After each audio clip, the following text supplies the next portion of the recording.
Okay, so you bought some resistance bands. Question is, what now? Let me show you 5 great exercises to get started. So I talk about resistance bands quite a lot on this channel, and I think that in terms of home exercise equipment, they're one of the best bits of kit that a runner can have. So versatile. The problem I see lots though is that people have their resistance bands or maybe bits of TheraBand given by the physio, and they just sit gathering dust because they don't necessarily know what to do with them. So Holly and I, and Charlie, are going to show you 5 exercises to hit the hips, the shoulders, and the core in a very quick little routine. So all we need for this routine is a mini resistance band like this. I'll leave the link to where I buy these ones on Amazon down in the description. The first of the exercises we're going to work through is a very simple 3-way band pull from the hip. We're going to start out in this position, standing on one leg, band around the ankles, and we're going to pull out directly to the side. Okay, so if we're on a clock face, we're going to be pulling out, if we're standing on the left leg, pulling out to 3 o'clock. From there, you're going to do 6 reps, pulling out as far as you can, and then slowly controlling the return of the band back so your ankles are almost together. We're going to do 6 reps in that 3 o'clock direction, and then we're going to do 6 reps to 4 o'clock, and then 6 reps to 6 o'clock.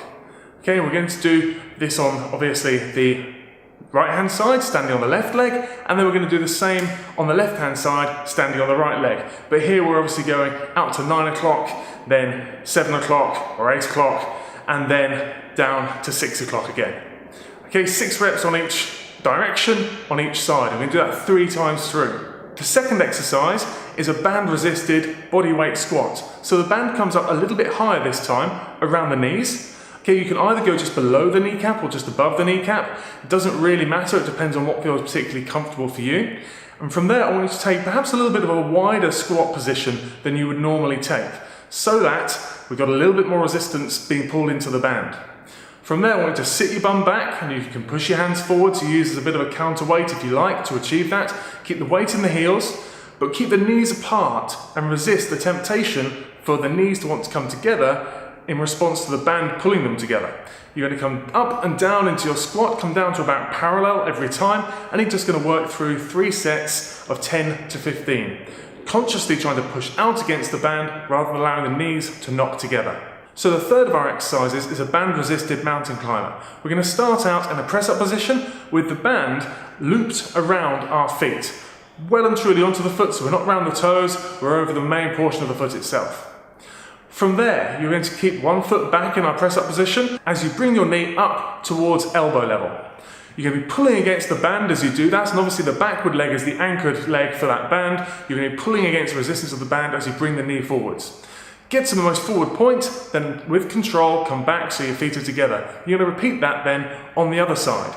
And you're going to go for, this time rather than reps. We're going to go for 60 seconds, pulling left, right, and you'll feel the effort here through particularly those hip flexors and those abdominal muscles. If you need to break it down and do bouts of 30 seconds, that's absolutely fine. The key here is to maintain form and control around this whole core region.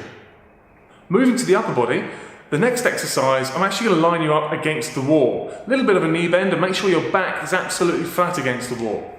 You're going to wrap the band around your hands with your palms facing in and your elbows at about 90 degrees. You're going to pull the palms of your hands apart so you can feel the resistance of the band.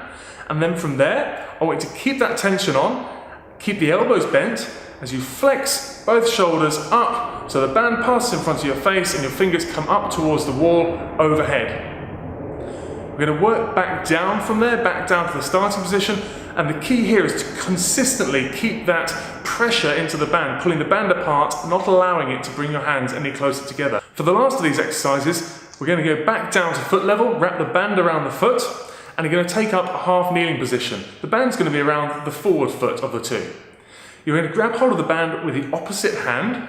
You're going to keep a flat back as you go from the position where your hand is near your foot to then pull back, leading backwards with the elbow, feeling the squeeze in the muscles of your back, so thinking about your lats, thinking about your rhomboids in particular, thinking about your posterior deltoids as well, so the back of the shoulder, as we then pull as far back as we comfortably can and then return back to the start. Let me know how you get on with this. Let me know if you've got any questions in the comments, and I'll speak to you soon.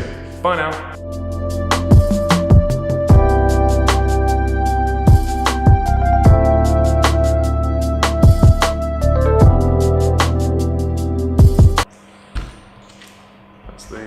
the light.